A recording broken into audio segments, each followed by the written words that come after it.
Good morning students. आज का आपका टॉपिक है द्विघात बहुपद के शून्यकों व गुणांकों में संबंध। हमने पिछली वीडियो में गुणांक निकालना सीखा था, शून्यक निकालना सीखा था कि बहुपद के शून्यक कैसे निकालते हैं। शून्यक निकालने के लिए हम fx बराबर 0 करते हैं, पहले उसके fx की गुणनखंड करके fx बराबर 0 करके x के मान निकालते हैं, है ना। तो हमने अब मान लिया कि कोई द्विघात बहुपद ने ले लिया, क्योंकि हम द्विघात बहुपदों के शून्यक और गुणांकों में संबंध देखेंगे। हमने पहले पिछली वीडियो में पढ़ा था कि हमने रेखिक बहुपद की शून्यक और गुणांक अचर गुणांकों में संबंध पढ़ा था। ठीक है, आज हम पढ़ेंगे द्विघात बहुपद के शून्यकों व गुणांकों में संबंध। माना कि हमने कोई एक द्विघात बहुपद मान लिया कि fx बराबर ax² plus bx plus c कोई द्विघात बहुपद है। x की घात 2 है तो ये द्विघात बहुपद मान लिया जो ने ली, और a b c यहाँ पे क्या है, वास्तविक संख्याएं होती हैं। इसके शून्यक मान लिए हमने अल्फा और बीटा है। ठीक है, द्विघात है बहुपद तो मान लिए कि दो शून्यक हैं, जो मतलब x के दो मान है जिन पर fx का मान 0 है। तब x minus alpha plus x minus beta बहुपद fx के गुणनखंड होंगे।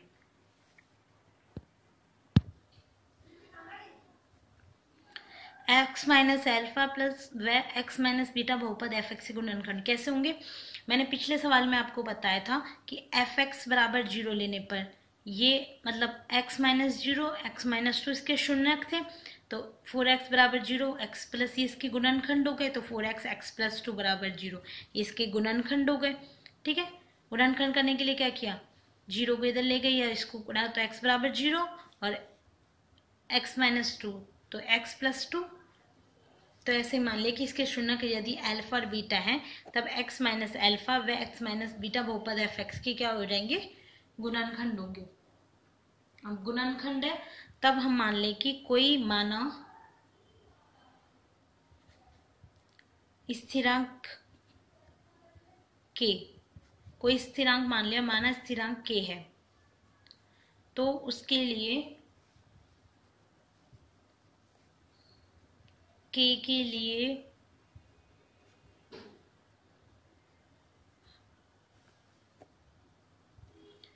लिए fx को हम क्या लिख सकते हैं, k x minus alpha x minus beta, क्योंकि fx के गुणनखंड है ये, तो गुणनखंड है तो हमने कोई मान लिया कि कोई एक संख्या है k को इन दोनों से गुणा करेंगे तब fx बन सकता है। हो सकता है k का मान 1 हो सकता है k का मान 0, कुछ भी हो सकता है। हमने एक मान लिया कोई स्थिरांक की इनका k का मान, ये कोई k स्थिरांक है जिनको उससे गुणा करने पर fx मिलता है। ठीक है, fx बराबर क्या आ जाएगा, k x minus alpha x minus beta, अर्थात अब देखो fx का मान इसके बराबर हो गया और fx का मान हमने मान लिया था कि ax² plus bx plus c है। ठीक है, तो ax² plus bx plus c fx की जगह रख दिया, और ये किसके बराबर है यहाँ पे, k x minus alpha x minus beta, क्योंकि अल्फा बीटा हमने शून्यक माने तब। ठीक है, अब इसको क्या लिख सकते हैं, या ax² plus bx plus c बराबर गुणा कर दिया अंदर के, इन दोनों पदों को एक दूसरे से गुणा कर दिया, x को गुणा किया x से, क्या हो गया x² माइनस अल्फा को x से गुणा किया तो माइनस के अल्फा x, फिर x को माइनस बीटा से गुणा किया तो माइनस के बीटा x, फिर माइनस अल्फा को माइनस बीटा से गुणा किया तो प्लस के अल्फा बीटा। ये तो आपको पता ही है कि माइनस को माइनस से गुणा करने पर प्लस, माइनस को माइनस से गुणा करने पर प्लस, माइनस को प्लस से गुणा करने पर माइनस, प्लस को माइनस से गुणा करने पर माइनस, और प्लस को प्लस से गुणा करने पर क्या आता है, प्लस। ठीक है, तो यहाँ पर माइनस को माइनस से गुणा किया तो हो गया प्लस, फिर ax² plus bx plus c बराबर k को अंदर गुणा कर दिया कोष्टक के, kx² माइनस के k, इन दोनों में से x कॉमन ले लिया तो पहले के अल्फा एक्स माइनस के बीटा एक्स प्लस के अल्फा बीटा, के को अंदर गुणा कर दिया। अब के एक्स स्क्वायर, अब इन दोनों में देखो के और एक्स, के एक्स दोनों में कॉमन है, ठीक है, तो के एक्स को ले लेंगे बाहर, तो यहाँ तो के लिख लिया। अब माइनस का चिन्ह है, माइनस भी कॉमन ले लिया, तो माइनस के कॉमन ले लिया, तो माइनस के कॉमन ले पे अल्फा बीटा और ये एक्स भी कॉमन ले लिया, ठीक है। तो ये क्या आ जाएगा, के अल्फा बीटा लिख सकते हैं, के एक्स स्क्वायर माइनस के एक्स कॉमन ले लिया, फिर अल्फा प्लस बीटा। ओके, अब ये भी एक बहुपद बन गया, एक्स स्क्वायर एक्स मतलब एक्स का एक बहुपद बन गया, और ये भी एक्स है, तो हम तुलना कर सकते हैं, ठीक है। तो दोनों पक्षों में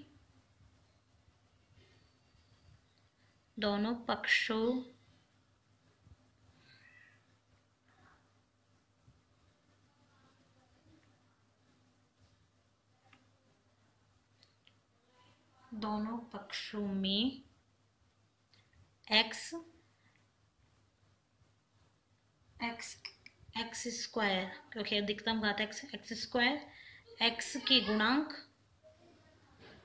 एक्स स्क्वायर व एक्स के गुणांक व अचर पद भी है यहाँ पे सी, अचर पदों की तुलना करने पर दोनों तरफ, दोनों पक्ष है, ये हमारा बाया पक्ष, ये दाया पक्ष, दोनों पक्षों में एक्स स्क्वायर का टर्म है, इधर भी एक्स की और इधर भी अचर पद भी है, तो हम तीनों सभी पदों की एक दूसरे से तुलना कर लेंगे, ठीक है। तो दोनों पक्षों में एक्स स्क्वायर, एक्स के गुणांक व अचर पदों की तुलना करने पर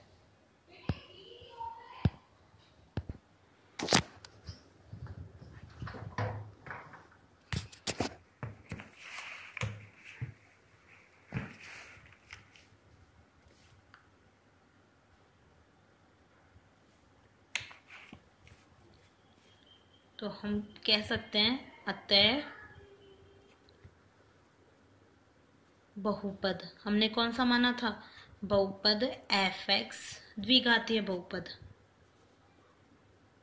द्विघात के लिए बात कर रहे हैं, द्विघातीय है बहुपद एफ एक्स बराबर A X square plus B X plus C के लिए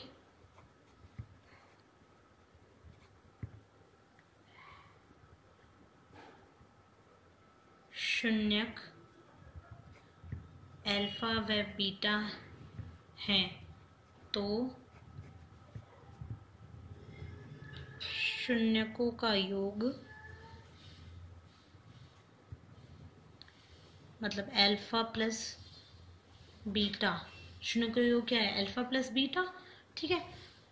उनका योग किसके बराबर होगा, माइनस बी बटे ए बराबर माइनस का एक्स का गुणांक बटे एक्स स्क्वायर का गुणांक,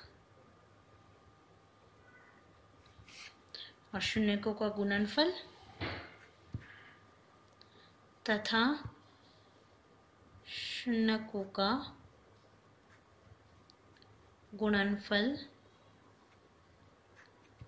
अल्फा बीटा बराबर सी बटे ए बराबर क्या था, अचर गुणांक बटे एक्स स्क्वायर का गुणांक। ओके, वापिस देख लो इसको एक बार। पहले मान लिया कि कोई द्विघात बहुपद है एफ एक्स बराबर A X square B X plus C, ठीक है। अब इसका बहुपद है तो हमको शून्यक और गुणांकों में संबंध निकालने हैं, तो हमने मान लिया कि इसके शून्यक अल्फा और बीटा है, अल्फा बीटा शून्यक है, तो शून्यक है तो एक्स माइनस अल्फा और एक्स माइनस बीटा क्या है, उसके गुणनखंड होंगे, गुणनखंड है, तो हमने मान लिया कोई स्थिरांक के है, के लिए तब एफ एक्स क्या हो सकता, क्या होगा, के एक्स माइनस अल्फा और एक्स माइनस बीटा, अर्थात अब एफ एक्स का मान इसके बराबर बी और एफ एक्स का मान इसके बराबर, अर्थात ये और ये एक दूसरे के बराबर होंगे। तो हमने बराबर कर दिया कि A X square plus B X plus C बराबर K X minus alpha X minus beta. ये पद तो ऐसे रहेंगे। अब के को पहले इन दोनों गुणनखंडों को गुणा कर दिया, तो x square minus alpha X minus beta x plus alpha beta. फिर के को कोष्टक के अंदर गुणा कर दिया, के एक्स स्क्वायर माइनस के एल्फा एक्स माइनस के बीटा एक्स प्लस के एल्फा बीटा। फिर के एक्स स्क्वायर माइनस के, तो इन दोनों में से के एक्स माइनस का के एक्स कॉमन ले लिया, तो माइनस का के एक्स कॉमन लिया, तो यहाँ पर क्या बचा एल्फा प्लस के बीटा प्लस के एल्फा बीटा। अब देखो दोनों पक्षों में एक्स स्क्वायर का गुणांक भी है, एक्स के भी है और अचर पद के, तो हमने दोनों पक्षों की तुलना कर ली कि दोनों पक्षों में एक्स स्क्वायर एक्स के गुणांक व अचर पदों की तुलना करने पर तुलना की, तब यहाँ पर एक्स स्क्वायर का गुणांक क्या है ए, यहाँ पर एक्स स्क्वायर से गुणा क्या हो रहा है के, तो ए बराबर के हो गया। यहाँ पर एक्स से गुणा में क्या है बी, यहाँ पर एक्स से गुणा में हो रहा है माइनस के एल्फा प्लस बीटा, तो बी बराबर माइनस के एल्फा प्लस बीटा। यहाँ पर अचर पद क्या है सी, और यहाँ पर क्या है के एल्फा बीटा, तो सी बराबर क्या आ जाएगा के एल्फा बीटा। अब के का मान क्या है ए, तो इस वाले समीकरण में रख दिया, बी बराबर माइनस के ए एल्फा प्लस बीटा, तो एल्फा प्लस बीटा क्या आ जाएगा बराबर माइनस का बी बटे, माइनस ए को इधर ले गए तो क्या ऊपर चला जाएगा, तो ये माइनस का साइन कोई फर्क नहीं पड़ता, तो माइनस का बी बटे ए। बी क्या है यहाँ पर एक्स का गुणांक था, तो बहुपद में तो माइनस एक्स का गुणांक बटे एक्स स्क्वायर का गुणांक, और यहाँ से के की जगह क्या रख दिया ए, तो सी बराबर ए एल्फा बीटा बराबर क्या हो जाएगा सी बटे ए, तो क्या हो जाएगा अचर गुणांक बटे एक्स स्क्वायर का गुणांक। अतः द्विघात बहुपद एफ एक्स बराबर A X square plus B X plus C के लिए शून्य के यदि एल्फा और बीटा है, तो शून्यकों का योग क्या आ जाएगा एल्फा प्लस बीटा, तो शून्यांकों का योग एल्फा प्लस बीटा बराबर क्या आ जाएगा माइनस का बी बटे ए बराबर ये एक्स का गुणांक बटे एक्स स्क्वायर का गुणांक, और शून्यांकों के गुणनफल एक्स एल्फा बीटा बराबर अचर गुणांक बटे एक्स स्क्वायर का गुणांक। तो ये शून्यांकों और बहुपद के गुणांकों के बीच में संबंध हो गया। अब हम कोई सवाल या क्वेश्चन ले लेते हैं कि दिया हुआ है x square minus under root 3 plus 1 x plus under root 3 के शून्य ज्ञात करो, वह शून्यांकों व गुणांकों के बीच के संबंध की सत्यता की जांच करनी है।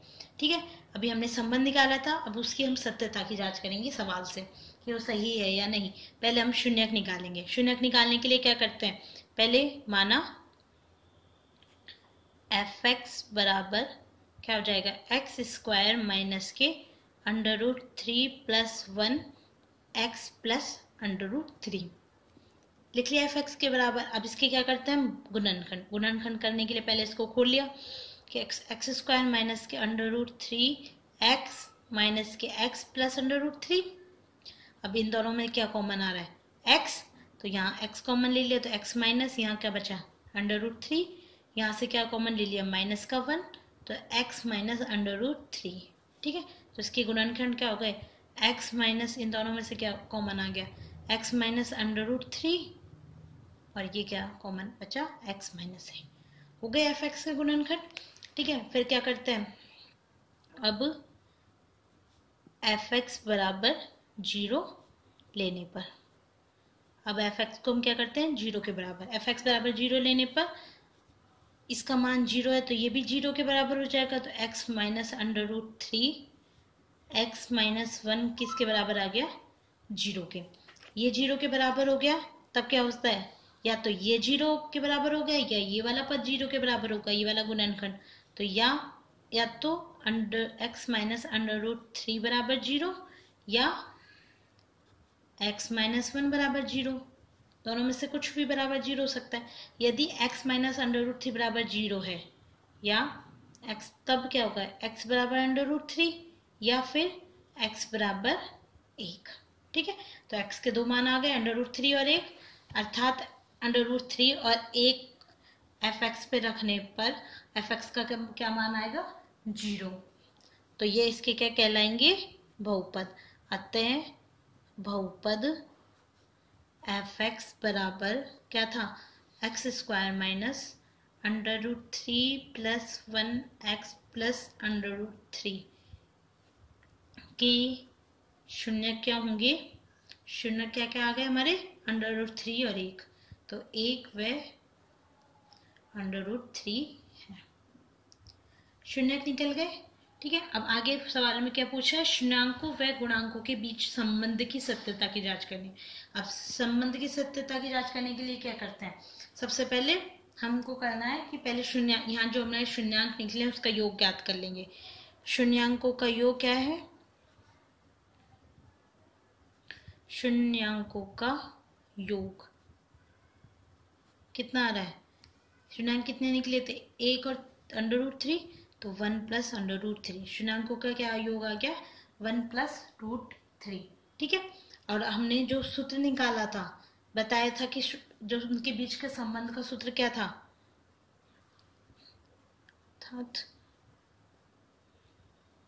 शून्यांकों का सूत्र या संबंध मैंने बताया था आपको कि शून्यांकों का योग बराबर क्या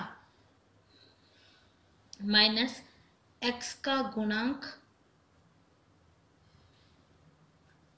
बटे x² का गुणांक।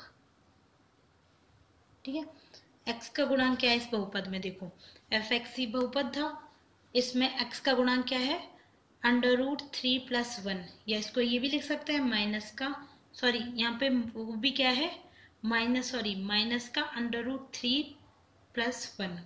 ठीक है, तो माइनस तो बाहर था, -1 इसका है गुणांक, x² का गुणांक, x² का गुणा में क्या है 1। ठीक है, तो x² का गुणांक क्या हो गया 1, तो यहाँ से माइनस बाहर आ गया, तो क्या हो गया प्लस का, तो क्या आ जाएगा 1 + √3 या √3 + 1 एक ही बात होती है, प्लस में कोई भी संख्या आगे पीछे जोड़ लो, तो क्या आ जाएगा 1 + √3। और ये जो हमने शून्यांक निकाले थे उससे भी शून्यांकों का योग क्या आ रहा है 1 + √3, और यहाँ से भी 1 + √3, अर्थात शून्यांकों का योग इसके वो गुणांकों से संबंधित हो गया। अब बचा क्या शून्यांकों का गुणनफल, फिर हम निकाल लेंगे शून्यांकों का गुणनफल। शून्यांकों का गुणनफल क्या है, दोनों शून्यांकों को गुणा कर दिया, अर्थात 1 गुणा √3, तो कितना आ जाएगा √3। ठीक है, √3 आ गया, और सूत्र से शून्यांकों का गुणनफलों के बीच का जो संबंध है उससे क्या था कि शून्यांकों का गुणनफल बराबर क्या था अचर गुणांक